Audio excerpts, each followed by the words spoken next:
My name is Charles Whitman, and I've learned something important in my 68 years on this earth. The loudest people rarely win, and the quiet ones, we carry a different kind of strength. But the day my younger brother Daniel passed away, I felt anything but strong. He was only 63. A heart attack, sudden and merciless. One minute he was talking to his lawyer about estate matters, and the next, he was gone. Some losses cut so clean and so deep, you feel like the world tilts a little. At the funeral, people whispered about his wealth. He'd built a massive real estate portfolio, apartment complexes, commercial buildings, you name it. Everybody assumed I would be his main heir. After all, we'd built our first company together back in our 20s. But life has a strange sense of humor.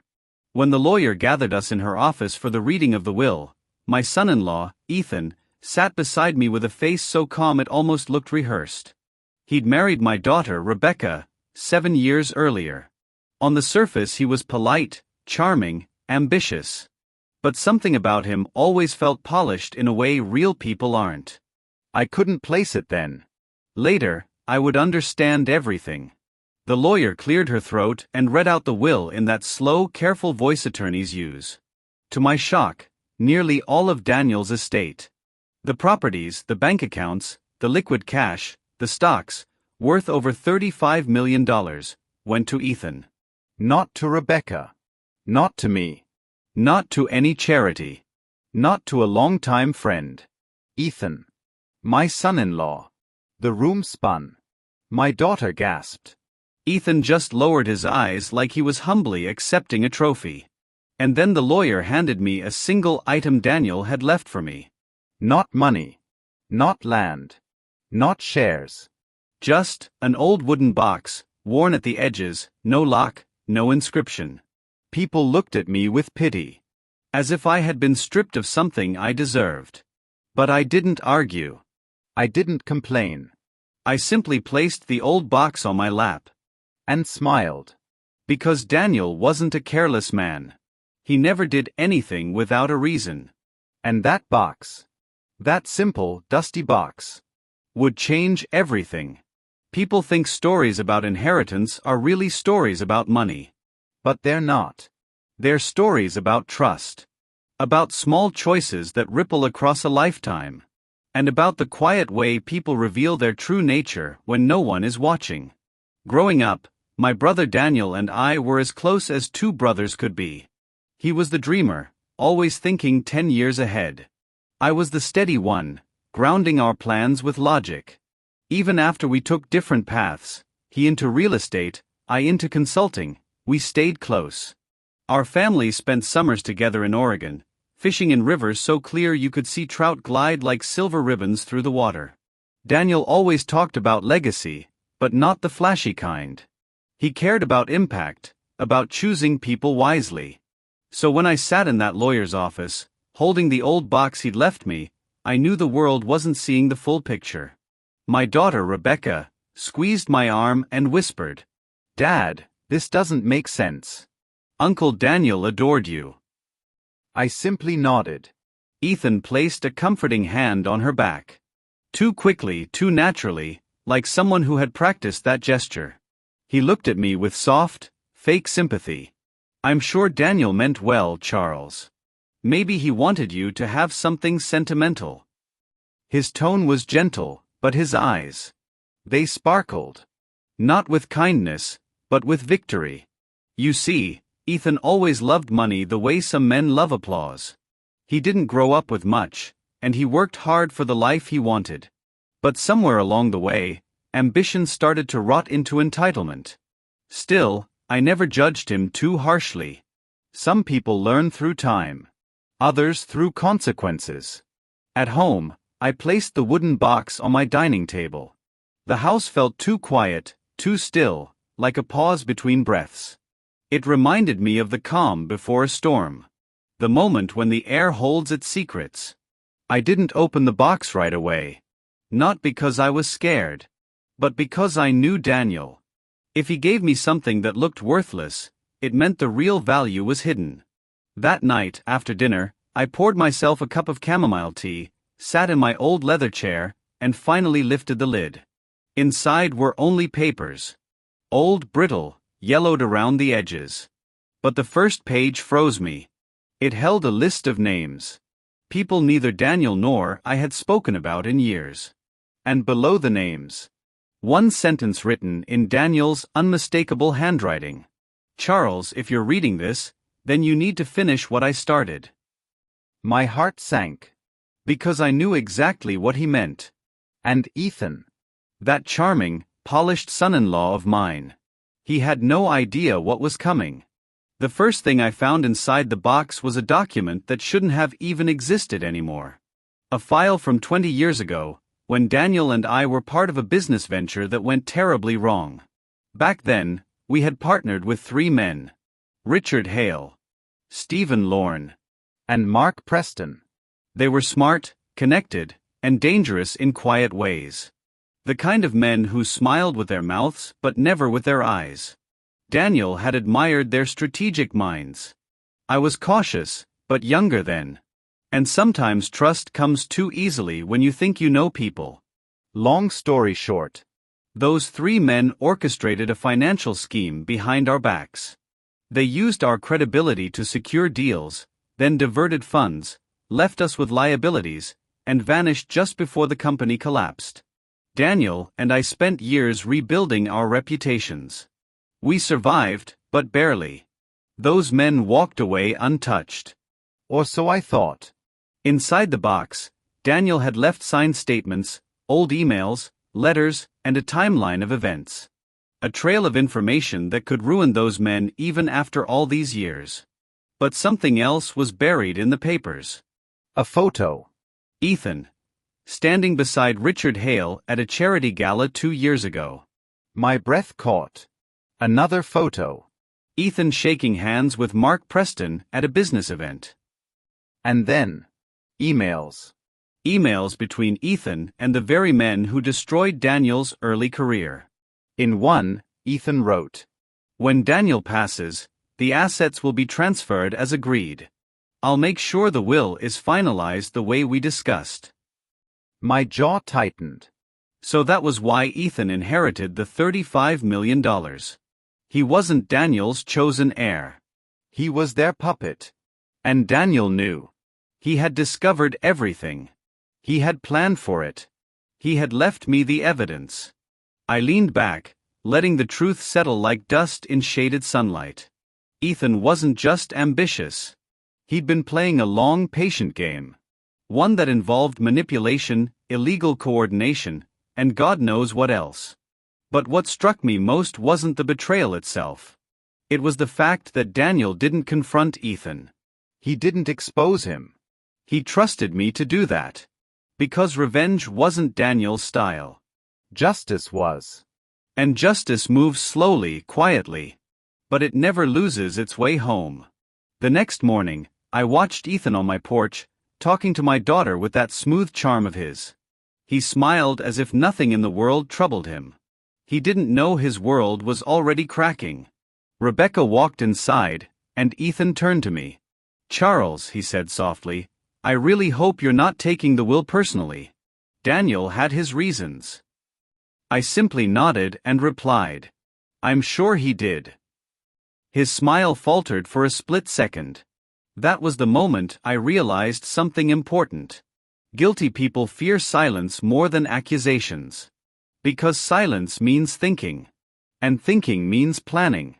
Over the next week, I read every letter, every document, every handwritten note Daniel left. He laid out everything Ethan had been doing for the last 5 years. The influence he offered those old business adversaries. The connections he built. The promises he made. Ethan had convinced Daniel he needed help with philanthropic paperwork. But instead, he had rerouted trust documents, influenced legal filings, and slowly planted seeds for his inheritance. It wasn't just betrayal. It was fraud. But I didn't storm into the living room. I didn't threaten him. I didn't expose anything. I waited. Patience. That was the gift age had given me. And silence. That was the gift my brother left behind. The turning point began with a single phone call. I dialed one of the men I knew Daniel trusted deeply. Michael Grant, a retired federal investigator who owed Daniel more than a few favors. He answered on the second ring. Charles? Haven't heard from you in a while. His voice carried that firmness of someone who had spent a lifetime studying lies. I need your help, I said calmly. It's about Daniel. He was silent for a moment. Then he replied, Tell me everything. And I did. Slowly, carefully, reading line by line from Daniel's notes. Michael listened without interrupting. When I finished, he exhaled sharply. Charles, this is serious. Those men, Hale, Lorne, Preston, they've been under quiet investigation for years. If Ethan's tied to them, you're looking at a major case. I don't want revenge, I said. I want the truth to finish what Daniel started. And your son-in-law? I paused. Let justice meet him the way it needs to. Michael agreed to help. Over the next month, he and I worked like two old soldiers preparing for a battle no one else knew existed. We gathered files, matched emails, organized timelines, contacted people Daniel mentioned, spoke to attorneys, discreetly. But the most important move came from a strategy older than both of us. We let Ethan feel safe. Dangerously safe. He thought he had one. He thought the world believed Daniel gifted him the fortune because of their close bond. He walked around with confidence, hosting small gatherings, hinting at investments he planned to make. Rebecca was proud of him. Or rather, proud of the man she believed he was. And I said nothing. Until the morning I received a message from Michael. We're ready. That same week, Ethan invited me to a dinner at a high-end restaurant downtown. He said he wanted to talk man-to-man about the family's future. The irony didn't escape me. We sat at a table near the window. He talked about expanding the estate, buying luxury properties, investing in tech companies. I listened. After dessert, he leaned forward with that polished smile. Charles, I want you to know I'll take care of Rebecca. With Daniel gone, I feel a responsibility. I sipped my water and replied quietly. I'm sure you do. Something in my tone made him shift. Is everything all right? You seem thoughtful. I'm just waiting. For what? For people to reveal themselves. He frowned. What does that mean? I smiled softly. The same way Daniel always did when he knew something others didn't. It means some truths don't stay hidden forever.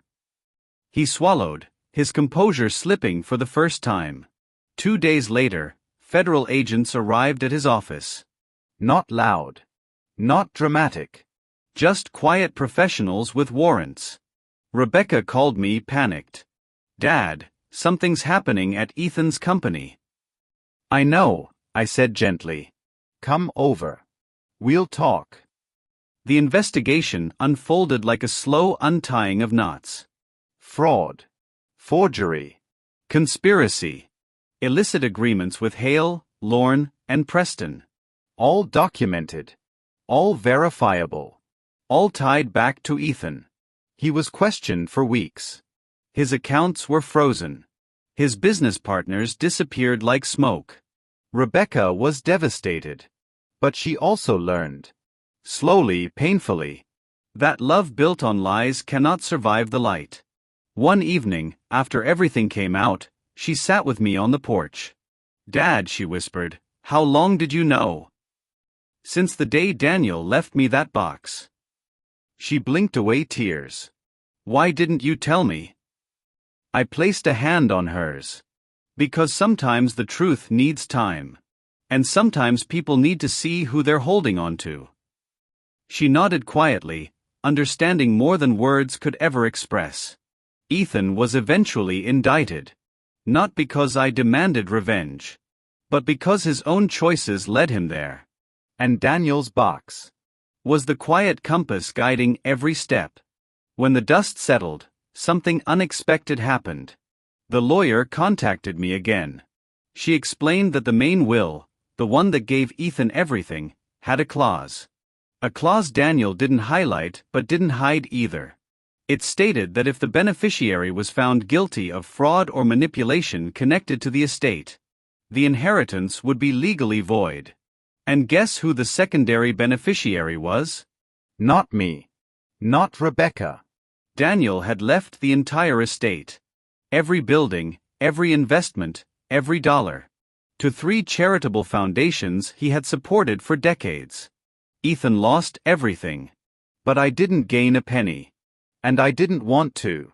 When I visited Daniel's old lake cabin, one of the few properties untouched by legal drama, I found peace waiting for me there.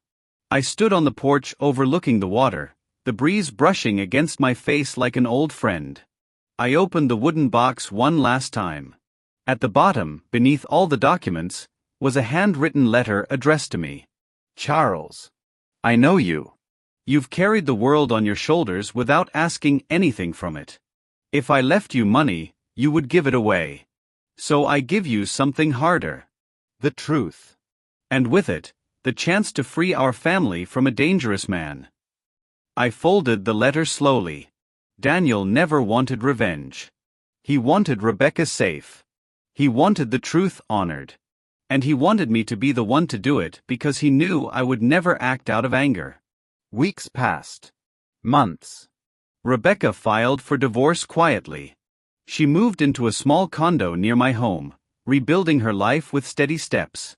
One evening she said to me, "Dad, I'm grateful you didn't make a scene. You handled everything with such grace." I nodded. Loud people burn fast. Quiet people last. She smiled faintly. And Ethan? He'll face whatever justice decides. Not my doing. Just the natural consequences of his choices. And that was the truth. I never confronted him. I never insulted him. I never raised my voice. My revenge, if you could even call it that, was letting his own actions light the path to his downfall. Because real justice doesn't come from anger. It comes from clarity, patience, and truth. I sometimes drive past the courthouse where Ethan had his hearings. Not out of satisfaction, but out of reflection. Life has a way of testing people. Some rise. Some fall. And some reveal who they always were. Rebecca eventually healed. She returned to her old hobbies, painting, hiking, photography. Her laughter came back slowly, like sunlight after a long winter. As for me, I kept the wooden box. I didn't need the documents anymore. But the box reminded me of something Daniel understood long before I did. Strength isn't loud. It isn't angry. It isn't vengeful. Strength is the ability to stay centered while the world tries to pull you off balance. Strength is choosing silence over chaos. Strength is letting truth take the lead. One evening, sitting on my porch with a cup of warm tea, I thought back to the day Ethan smirked across that lawyer's office, believing he'd won. He thought wealth was power. He thought manipulation was intelligence. He thought charm was protection. But real power isn't money. It's knowing who you are when someone tries to steal your peace. Daniel knew that. And he gave me the tools to show it. As the sun dipped behind the trees, painting the sky in gold and soft orange, I whispered to myself, sometimes silence is the best revenge. Because silence is not emptiness. It is a choice. It is strategy. It is self-respect. Ethan destroyed himself with noise. Greed, arrogance, secret deals. I defeated him with quiet. Patience, truth, discipline. In the end, I didn't inherit $35 million. I inherited something far more powerful. A clear conscience. A safe daughter. And a peaceful heart. And that old wooden box, the one that looked worthless, was the most valuable gift my brother ever left me.